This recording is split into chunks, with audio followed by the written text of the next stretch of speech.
Au nom du Père, du Fils et du Saint-Esprit. Amen. Mes frères et sœurs, nous célébrons aujourd'hui un saint qui, vous vous en doutez bien, m'est très cher, puisque je l'ai reçu comme saint patron lors de mon baptême. Je dirais même que je l'ai reçu longtemps avant mon baptême, puisque c'était déjà décidé dans la tête de ma maman depuis qu'elle avait 14 ans, qu'un jour elle aurait un fils qui s'appellerait Raphaël. Donc, vous voyez que c'était prévu de longue date. Saint Raphaël se célèbre le 24 octobre. Et j'insiste là-dessus, car même si depuis 1969, et ce grand chambardement qui a été fait dans le calendrier romain, on a regroupé Raphaël, Gabriel et Michel ensemble le 29 septembre, la fête traditionnelle, c'est bien le 24 octobre.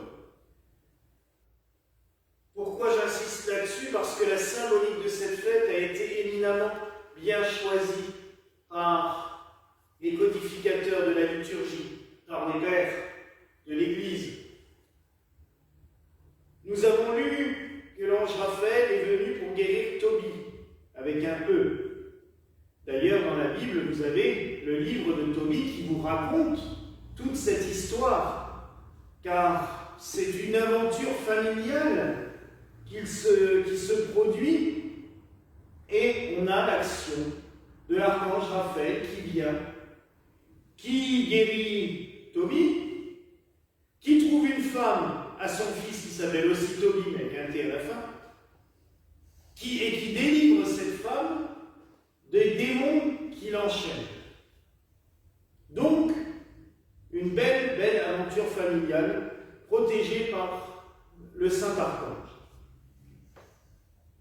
En effet, Tobie était un homme miséricordieux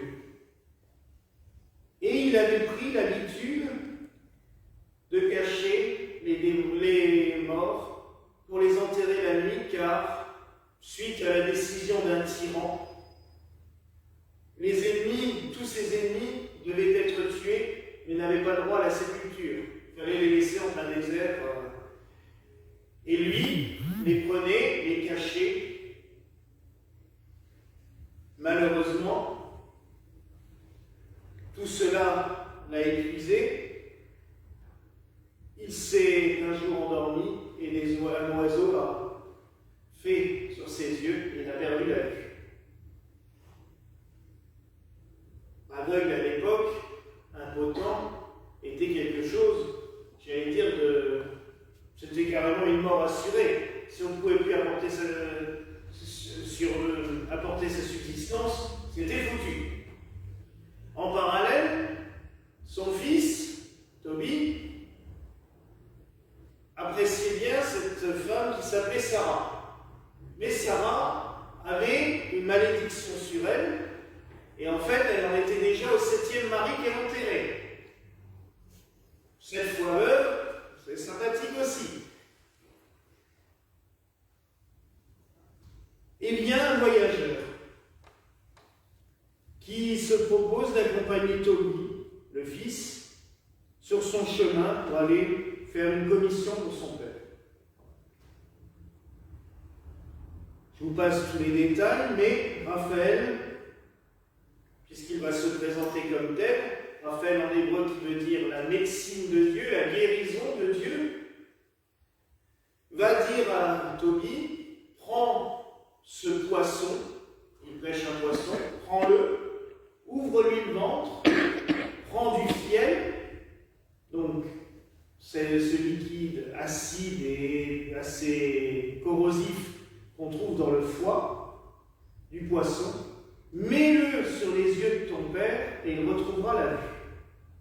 Et en effet, Tobie retrouva la vue.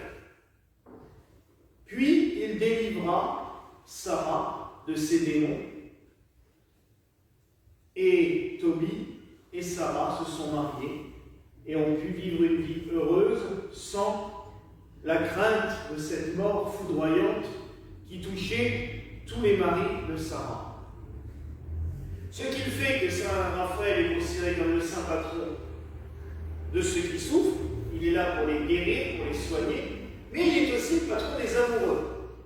quand un amour est impossible ou compliqué, on se tourne vers l'archange Raphaël.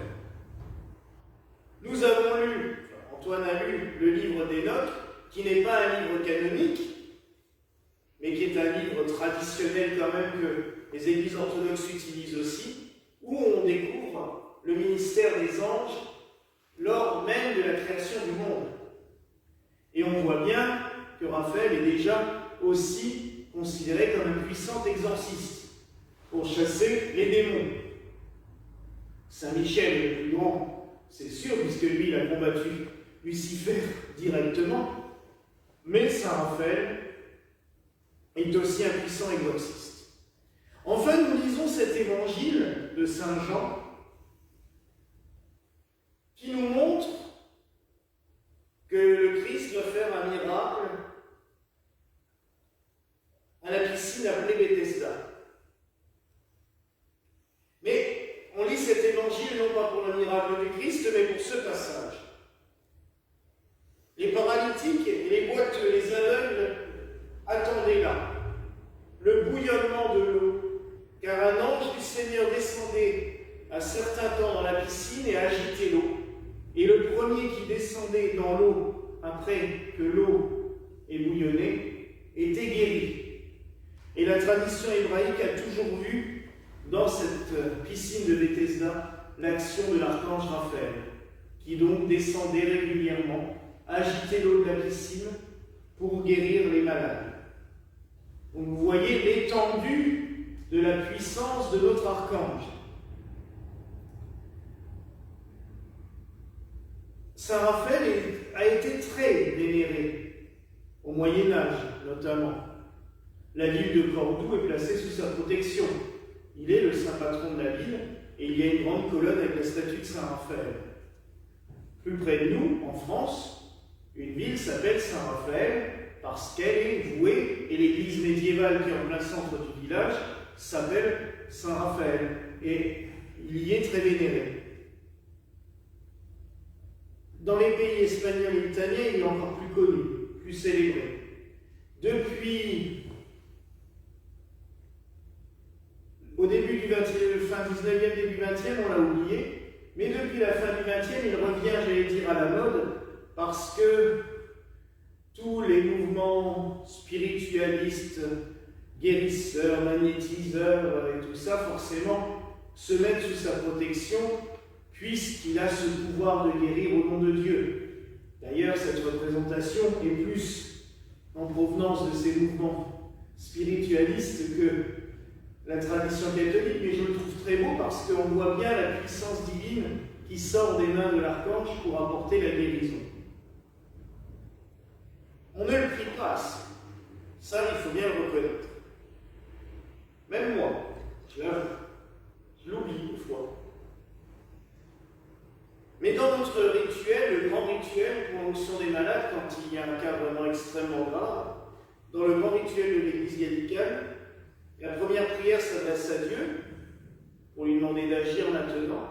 Et là, tout de suite, la deuxième prière, avant d'attaquer quelque rituel qu'il soit, on demande justement à l'archange Raphaël de venir et de se rendre présent maintenant pour agir par les mains du prêtre pour apporter la guérison aux malades.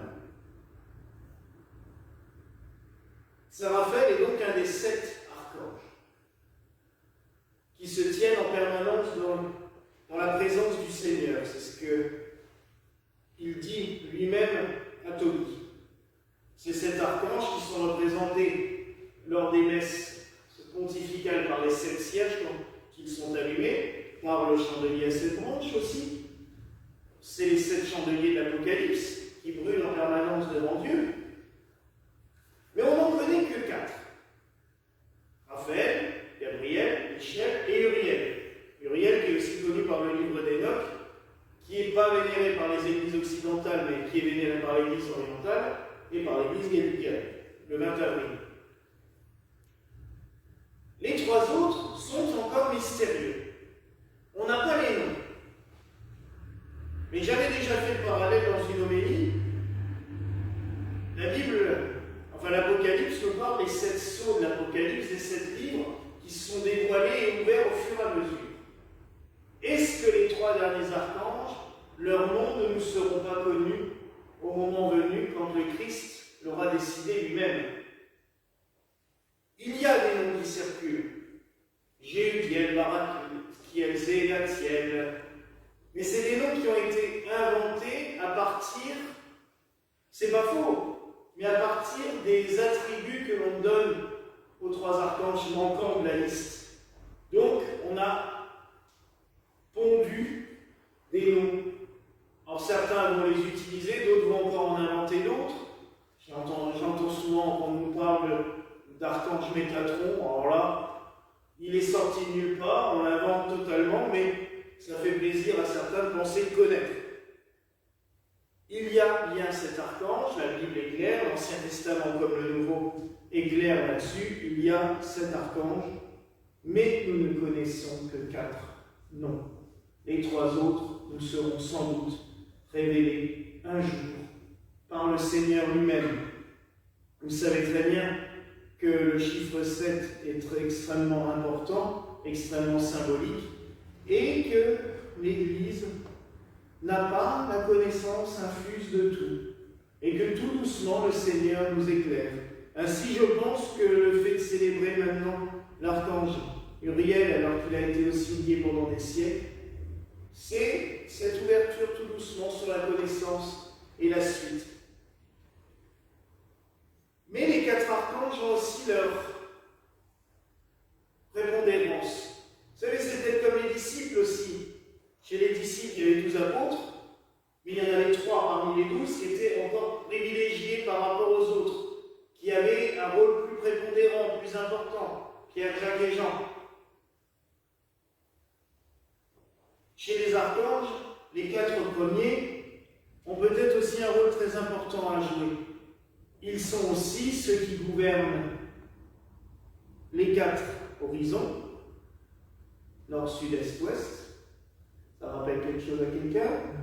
Puisque dans notre clocher, on a tout en haut du clocher, sur la dernière plateforme au-dessus des cloches, les statues des 4 archanges qui regardent chacun vers le point cardinal qui correspond. C'était une ancienne tradition médiévale et nous l'avons repris, car ils bénissent les 4 points cardinaux. Les 4 archanges veillent aussi sur les 4 saisons. Nous devons les prier, nous devons les vénérer, car c'est la force de Dieu. N'oublions jamais que le nom des archanges termine par elle. Elle, c'est Dieu, E-L. Michel, qui est comme Dieu, Gabriel, le messager de Dieu, Uriel, la lumière de Dieu, Raphaël, la guérison de Dieu. En fait, les archanges, c'est des esprits. Mais je dirais même que c'est presque comme des subdivisions de Dieu. Pas que Dieu se divise comme ça, mais ils ont chacun une des prérogatives de Dieu. Dieu guérit, Dieu nous enseigne, Dieu est la lumière. Michel, c'est le combattant de Dieu, parce que on dit qu'il est comme Dieu, parce que c'est la phrase que lui a prononcée en combattant Satan. Mais il est avant tout la main, j'allais dire armée, de Dieu pour lutter contre le mal. Donc vous voyez, mes frères et sœurs, à quel point le rôle des archanges est important. Et l'archange Raphaël a vraiment cette mission très forte de nous apporter la guérison au nom de Dieu. Pensons à lui demander ce soir la guérison de nos maladies. À chacun, nous avons toutes et tous des choses qui clochent, sans faire de mauvais jeux de mots.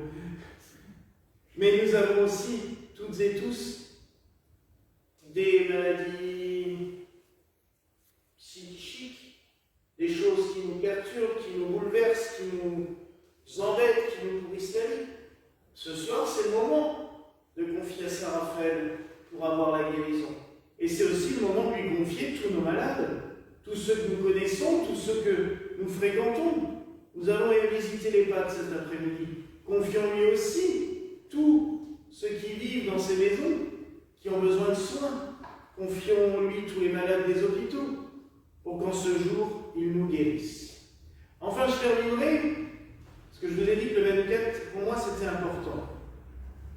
Parce que j'ai une annonce à vous faire. Dans 62 jours, c'est Noël. Et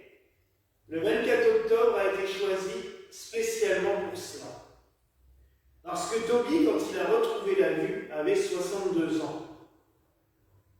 Et donc, ceux qui ont instauré la fête de Saint-Raphaël, parce que forcément, on ne pouvait pas le caser le jour de sa mort, vu qu'un archange ne naît pas et ne meurt pas. On a donc choisi comme date pour la fête de Saint-Raphaël archange le 62e jour avant Noël. Tobie a retrouvé la lumière à l'âge de 62 ans. Dans 62 jours, nous verrons briller la lumière de l'enfant de Bethléem, la lumière de Noël. Et c'est bon comme message, parce que ça nous donne un message d'espoir à ce moment où les ténèbres tombent de plus en plus vite le soir, ou le matin, elles ont de plus en plus de mal, on a de plus en plus de mal à voir le jour. Ce matin, à 8h30, c'est encore nuit avec le temps orageux, et là la preuve, il fait déjà bien nuit pour la messe. Mais ces ténèbres nous environnent, elles nous environnent de plus en plus, mais Saint Raphaël est là pour nous accompagner, pour nous conduire sur ce chemin vers la lumière qui brillera le jour de Noël. Donc vous voyez à quel point cette date du 24 octobre est symbolique, elle est belle, elle est forte. Donc oui, mes frères et sœurs, prions le Seigneur de nous laisser toujours auprès de nous l'archange Raphaël, comme un médecin bienveillant, comme un accompagnateur. C'est aussi le patron des voyageurs avec Saint Christophe.